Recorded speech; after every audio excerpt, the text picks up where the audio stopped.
Hello विद्यार्थी, नमस्कार। New Narmada institute coaching संस्थान आप स्वागत है विद्यार्थियों आपका। और हम आपकी इस तैयारी को आगे बढ़ाने के लिए तत्पर लगे हुए हैं। बस आपका सपोर्ट बनाए रखिएगा आप लोग। और हम आपके संविधान के पोर्शन को चला रहे हैं, जो बहुत महत्वपूर्ण टॉपिक कवर करवा रहे हैं। उसी कड़ी में एक नया टॉपिक ले रहे हैं आपको, मौलिक कर्तव्य। आपका मौलिक अधिकार भी जरूरी है, जिसे मूल अधिकारी भी कहते हैं। मैंने पढ़ा चुका हूँ, और कब जोड़ा गया, कब लाया गया, कहाँ से हटाया गया, जो भी कितने प्रकार के होते हैं। अब आता मौलिक कर्तव्य। अब मौलिक कर्तव्य की बात करें तो मौलिक कर्तव्य आप अपने पुस्तकों में देखे होंगे। मध्य प्रदेश सरकार जो अपनी पुस्तकों में है, हिंदी ग्रंथ अकादमी होता है जो पुस्तक प्रकाशित करता है, उसके द्वारा पुस्तकों के फर्स्ट पेज या लास्ट शायद वहाँ पर अंकित रहता है मौलिक कर्तव्य, जो आपके संविधान के पोर्शन है और बहुत महत्वपूर्ण स्थान रखता है। और मौलिक कर्तव्य हमारा कर्तव्य क्या है वो हमें बताता है। तो हमारे संविधान में 11 मौलिक कर्तव्यों का उल्लेख किया गया, जो इस प्रकार है, हम आगे बताने वाले हैं। और आपका कर्तव्य क्या है, संविधान हमें क्या करने को प्रेरित करता है, ठीक है। चलिए, और मौलिक कर्तव्य आपके पेपर की दृष्टि से बहुत महत्वपूर्ण स्थान रखते हैं, और यहाँ से प्रश्न आने की संभावना रहती है विद्यार्थियों। और अनेक एग्जाम में, पिछले एग्जाम में प्रश्न पूछ चुका है, इसलिए हम वही टॉपिक कवर कर रहे हैं जो आपके पेपर में नंबर पकाने काम करने वाला है। चलिए, अब मौलिक कर्तव्य की बात करें, सरदार षोडशी समिति। अब बात करें, पहले तो इसे जोड़ा नहीं गया था, ठीक है। मौलिक कर्तव्य रूस के संविधान से लाया गया, यहाँ दिया है। अब आदर्श देखो, मैं एक नया टॉपिक अलग लूंगा, संविधान के स्रोत, जो बहुत महत्वपूर्ण स्थान रखेगा। मौलिक कर्तव्य की बात करें तो सरदार षोडशी समिति की अनुशंसा पर संविधान की 42वीं संशोधन 1976, ठीक है। 42 याद रखेंगे, सरदार षोडशी समिति है, उसकी अनुशंसा पर 42वें संविधान संशोधन 1976 के द्वारा मौलिक कर्तव्य को संविधान में जोड़ा गया था। ये लाइन पूरा बहुत महत्वपूर्ण स्थान रखता है। किसकी अनुशंसा पर, कौन से संशोधन पर, सन कब था और कहाँ पर जोड़ा गया है। तो इसे भाग 4 के का में अनुच्छेद 51 का के तहत रखा गया है। याद रखेंगे, भाग 4 में नहीं, भाग 4 के का में, और अनुच्छेद 51 में नहीं, 51 का में रखा गया है। बहुत महत्वपूर्ण प्रश्न है, विद्यार्थियों पूछ चुका है। और इसे रूस के संविधान से लाया गया था। रूस के संविधान से सरदार षोडशी समिति की सिफारिश पर इसे भारत के संविधान में जोड़ा गया है, जो 42वीं संविधान संशोधन 1976 के तहत। याद रखेंगे, और कहाँ जोड़ा गया है। चलिए, अब बात कर लेते हम कि हैं कर्तव्य, तो कितने कर्तव्य हैं और कौन कौन से कर्तव्य हैं, ठीक है। चलिए, यहाँ बार आपके पास इंगित हो गए, आपको विदित होनी चाहिए। मौलिक अधिकार 7 थे, 6 हो गए। उसी प्रकार मौलिक कर्तव्य, वो मौलिक अधिकार है जिन्हें मूल अधिकारी भी कहते हैं, जो मौलिक कर्तव्य है जो होते हैं 11। तो कन्फ्यूज आप नहीं होना भाई, ठीक है। कन्फ्यूज आप बिल्कुल नहीं होना है। चलिए, अब मौलिक कर्तव्य की बात करें। मौलिक कर्तव्यों की संख्या 11 है, जो इस प्रकार है। अब पहला देख लीजिए, प्रत्येक नागरिक का यह कर्तव्य है कि हमें करना क्या है, हमें संविधान क्या करने को कहता है, वही कहलाते हैं कर्तव्य, ठीक है। प्रत्येक नागरिक का यह कर्तव्य होगा कि वह संविधान का पालन करे व उसकी आदर्शों, संस्थाओं, राष्ट्रध्वज और राष्ट्रगान का आदर करे। अब ध्यान रखें, संविधान का पहला कर्तव्य कहता है, संविधान कहता है कि संविधान के नियम का पालन करना है आपको, ठीक है। संविधान के जितने भी नियम है पालन करना है। उसके आदर्शों, जो भी संविधान से संबंधित संस्थाएं हैं, राष्ट्रध्वज, राष्ट्रगान, सबका हमें आदर करना। अगर आप आदर नहीं कर रहे हो तो आप दंडनीय अपराध कर रहे हैं, ठीक है। हमारा कर्तव्य है कि संविधान के नियमों का पालन करें, झंडा का पालन करें, राष्ट्रध्वज का पालन करें, राष्ट्रगान का और संस्थाओं का, ठीक है। चलिए, आपका कर्तव्य है विद्यार्थियों, याद रखें। अगला सेकेंड कर्तव्य कहता है स्वतंत्रता के लिए।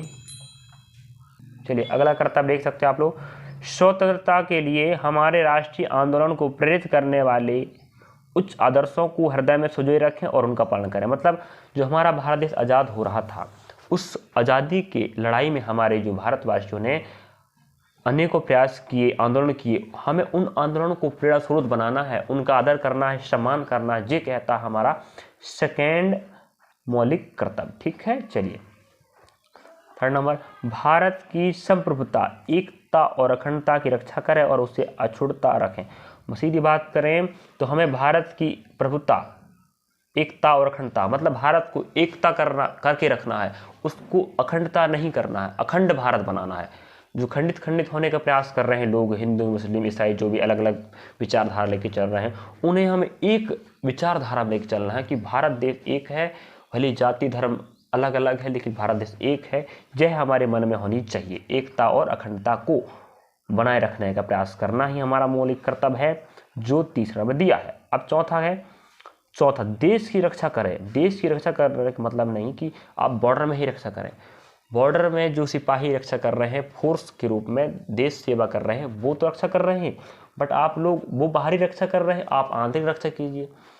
पानी बचा के, संवैधानिक संस्थाओं को संरक्षण करके, सरकारी योजनाओं का सही रूप से संचालन करके, या कहें हम सरकारी भवनों का सही उनका मान सम्मान करके उनको क्षति ना पहुंचाएं, सरकारी भवनों का देख रेख करें, यही तो देश की रक्षा है।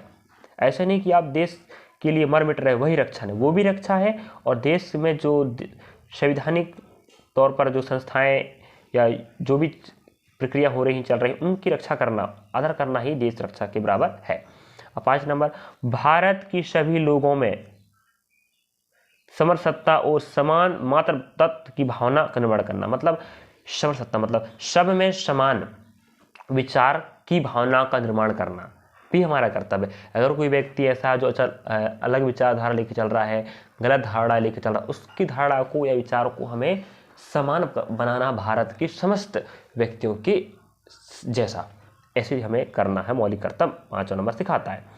अब 6वां मौलिक कर्तव्य कहता है, हमारी सामाजिक संस्कृति की गौरवशाली परंपरा का महत्व समझें और उसका परीक्षण करें। मतलब हमारा देश, हमारी संस्कृति, हमारी पहचान, हमारी वेशभूषा, रहन सहन, खान पीन, इन सब चीज़ों का हमें संरक्षण करना, उसे बचाना है, उसके विकास में आपको योगदान देना। ये कहता हमारा 6वें नंबर का क्या मौलिक कर्तव्य, क्षमा चाहता हूँ। 7 नंबर है, प्राकृतिक पर्यावरण की रक्षा और उसका संवर्धन करें।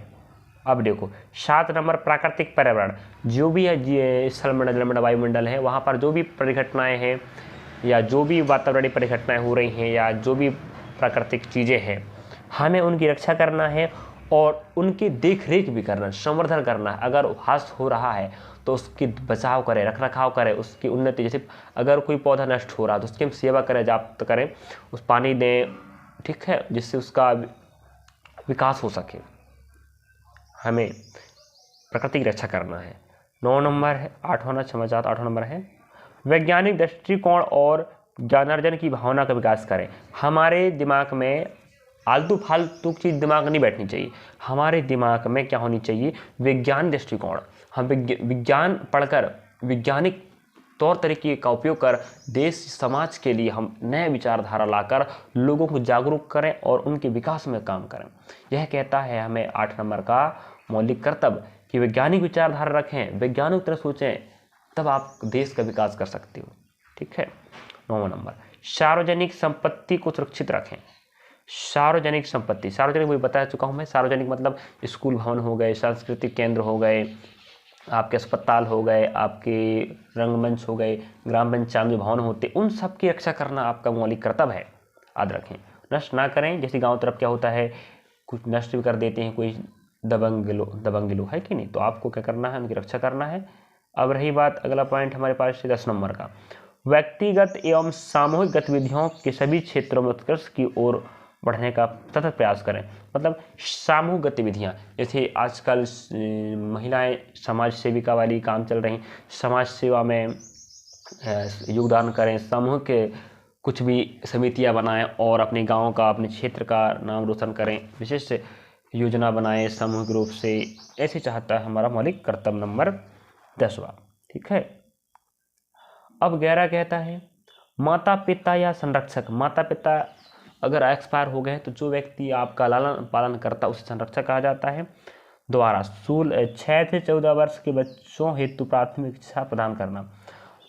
अब इसको जोड़ा गया है 86वां संविधान संशोधन तहत। ठीक है। अब 86वां संविधान संशोधन के तहत इसको जोड़ा गया है क्या, कि 6 से 14 वर्ष के बच्चों। अब भाई 5 साल तक तो बच्चा नादान बालक होता है, आंगनवाड़ी पढ़ता है।